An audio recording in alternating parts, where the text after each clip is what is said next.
Welcome back. This is Super Tuesday. Tonight, we're having a discussion on the numerous challenges that the youth are facing in securing a job and how we can overcome these challenges. And joining me in studio right now for this discussion is GORETTI KIMANI, who's the CEO of Peoplelink Consultants, as well as Jacqueline Mushiri, Anne Githinji, and Grace Mutua, who are all recent graduates who actually have experienced a number of challenges in trying to secure a job. So, of course, I'd like to begin with you, ladies, just keeping in mind that you've recently graduated and you perhaps have been facing a lot of challenges in securing a job. Let me begin with you, Jacqueline. What has your experience been in trying to secure a job? Wow. Okay, well, it has not been easy securing a job because, first you experience a lot of you know, when you go to seek jobs, you're told you need experience. You need to maybe, let's say, 5 years experience. And being a fresh graduate, that is definitely not applicable. So you end up seeking so many jobs, yet the experience that it costs, you're not able to meet that. So it's not easy, yeah, experience. And did you have any similar experiences? Can you relate to what Jacqueline is saying? And also, what were your expectations when you graduated? Okay, whatever Jacqueline is saying, it's very true. The first thing when you graduate, you expect now, okay, I'm through, so what is next? I want to get a job. Then now you take a step. Of course, the job cannot get you where you are, so you take a step and start now looking for the job. I'm telling you, it's not easy. Because first, you need the money for transport. Okay, if you've been told to drop a CV somewhere, you have to have the fare, to get there. Then the other thing is about the experience she has talked about. Okay, you may get an advertisement, like for example in the newspaper. And then once you look at what they require, you get discouraged. You may find out that they are asking for a very long-term experience, for example, 5 years, 6 or so. And then you've just graduated. Then if you're not offered the job, where do you get the experience from? Yeah. Grace, you graduated in 2015 with a bachelor in education. Share with us your experience. My experience is not all that good after graduating. Of course, every graduate has very high expectations after graduating. You hope for the best, that immediately you graduate to get a very good job, a paying one. But when you get there outside, the things are not any good for you. Any place you go, they need experience. Maybe you go to an organization that they need 5 years experience. And then you are immediately, you are from campus. Where do you get the experience from? GORETTI, let me throw this question to you. We're seeing here sort of a similar theme of the challenges that the youth are facing in securing a job. First of all, looking at the years of experience and the cost of just applying for a job. Would you think that employers are demanding too much? Maya, I don't think employers are asking for so much, because the employers want to be sure they want to hire the best. They want to ensure they have the skills fit. In terms of the document that they must go for, we want to be sure that we use a mechanism and the platforms that are there to confirm that we are hiring a good person. This person has paid their loans with help. The CRB has given them a clean bill of health. We want to be sure they are people of integrity that we are onboarding. Of course, it's unfortunate that the issue of years of experience keep popping up. I think this grade is the one thing we have really looked at is experience. And true, I think employers need to talk with the educationists to tackle these skills gap, to tackle the disillusionment that you find with young people, and at least maybe collaborate and come up with a mechanism where indeed the young people, when they school, understand exactly what kind of the job market they are coming to, because I think they are reading from different script. Now, when it's come to government institutions, I think they should relax the expectations from these youngsters, because as they put it, any cost to a jobless person is a cost. Whether they are buying airtime, whether it is bundles, whether it is fare, it's a cost, and they don't have that money. So I think the government have mechanism where they can actually do a background check after even hiring these youngsters. Because if they haven't cleared, okay, 1 year is the period that a youngster is given after graduating by help to start repaying loan. Now, if 1 year they don't have a job, and it's true, you go to the data, if they do, you find they don't have a job, why are they penalizing them? Yeah.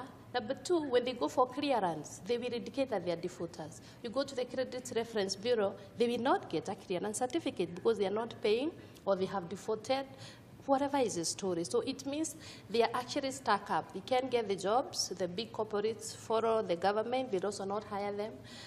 Now, we talk about youth empowerment in terms of entrepreneurship. The same kids, they cannot get their youth fund or any other loan because they are rated badly by CRB. The other thing, because they're jobless, they play games with take a Mshwari loan, and you throw away that line, you get another one. They're not remembering they're listed. So you find you're listed for real reason and almost reason that are really not there. So I think the market is pretty unfair, and we are talking thousands. We're talking about risk that is out there. We are talking a lot of challenges that I think we can't continue burying our heads in the sand and assuming all is well.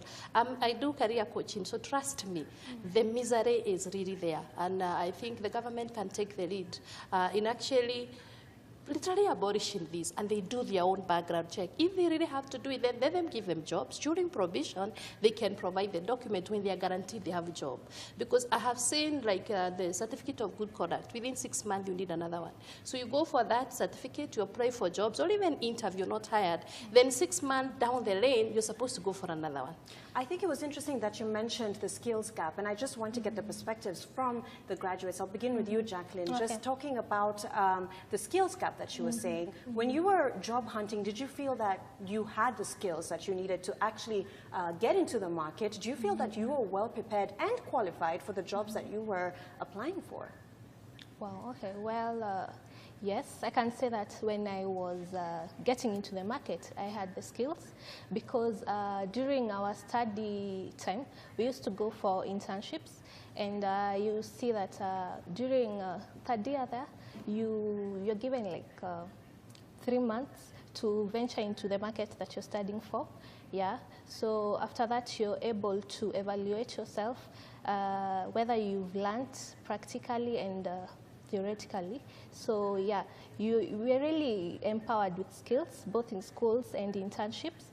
And when we come to the market, yeah, it's a task to get the jobs that you're qualified for, and you end up doing other things.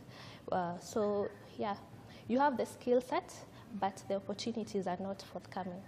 Yeah. And your experience looking back 3 years from now, from the date that you graduated in 2015, looking back now, would you have done anything differently when it came to this job search? Would you have done anything differently? Okay, I felt that what I did is what I wanted in life. And so when I came to the job market, I was fully equipped. I had the skills and I had the knowledge. Okay, and when you are right from school, that is when you have the knowledge now, because you just from there. And so you are very prepared to put it in action. Like now you want to apply the knowledge that you have, and you want to put the skills that you have in action. But at the end of the day, you may not get that chance. Goretti, what practical tips would you have for graduates like these who don't really know how to go about it? What tips would you have for them?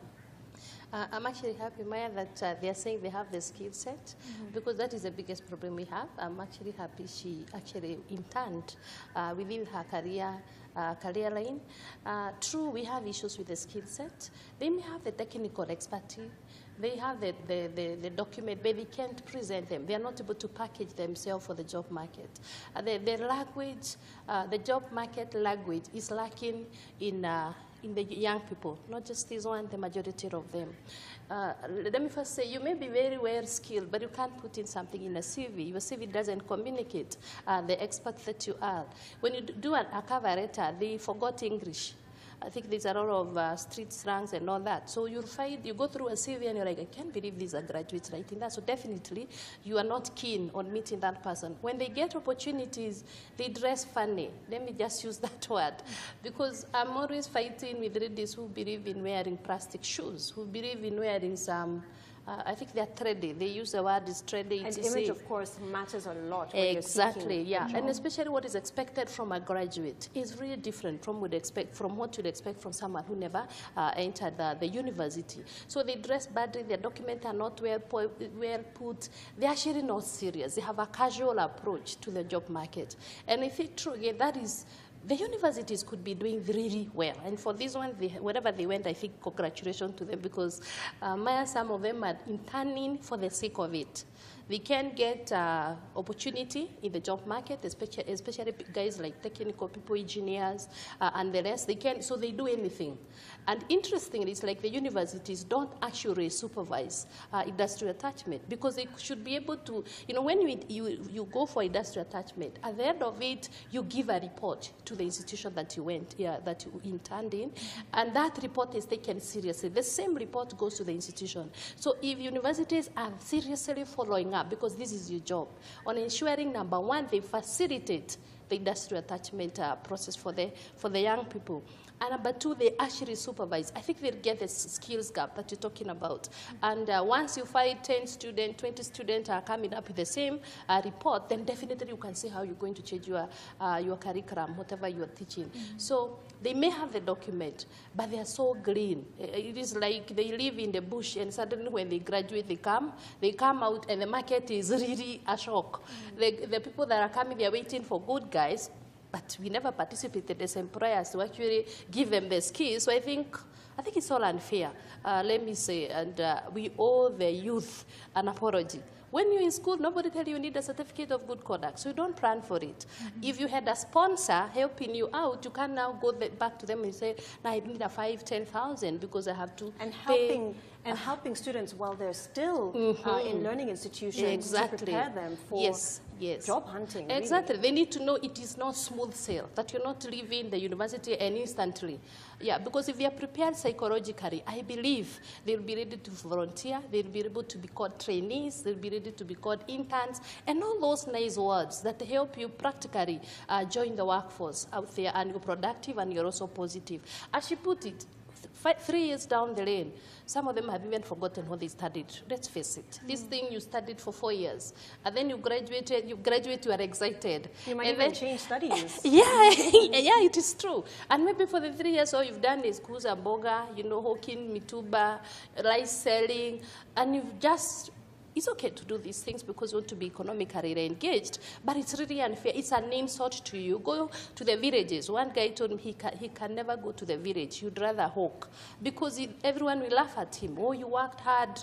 You are the choppy. You are the one who could not see anything. Now look at you.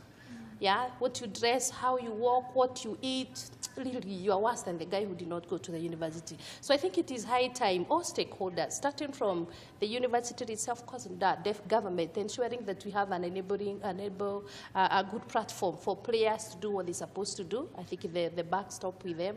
But we go to the universities to genuinely and honestly evaluate their product. How is their product uptaken by the market? What is really happening?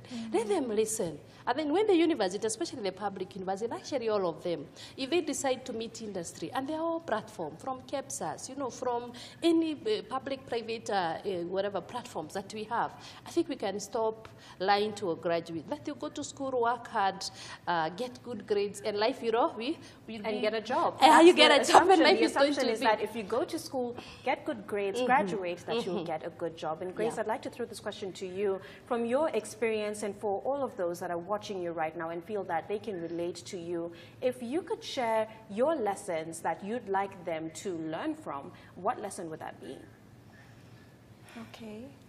According to me, after graduating, you should be ready to face whatever is happening, because one thing is, back in campus, we all think that outside it's full of fun. Immediately you graduate to get a job, but then that's not the case. In campus, just work hard, but be ready to to get a job immediately. Jacqueline, for you, your message to the youth right now, what message would you like them to take home with them? Okay, I'd like to tell the youth, first of all, when you're in school, make sure you get good grades. That will be a good foundation. And then you have to be patient when you come out here. You have to be really, really patient while seeking opportunities. Be ready to volunteer, to do internships. That way you'll be able to prove yourself in your workplace and to practice the skill set that you studied so that you can get that job, which will be a good foundation for your future. Yeah. And for you? Okay, what I would like everyone to know, or those who are just about to graduate, okay, they should be prepared. You should expect the best, but also prepare yourself because, okay, it's not easy.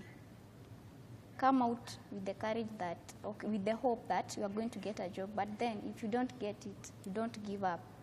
Yes. Thank you very much, ladies, and I wish you all the best as you continue looking for a job. And thank you for sharing your stories. I'm sure that very many people who are watching right now can relate to your stories, and hopefully this gives them a few tips on how they can better prepare themselves for the job market.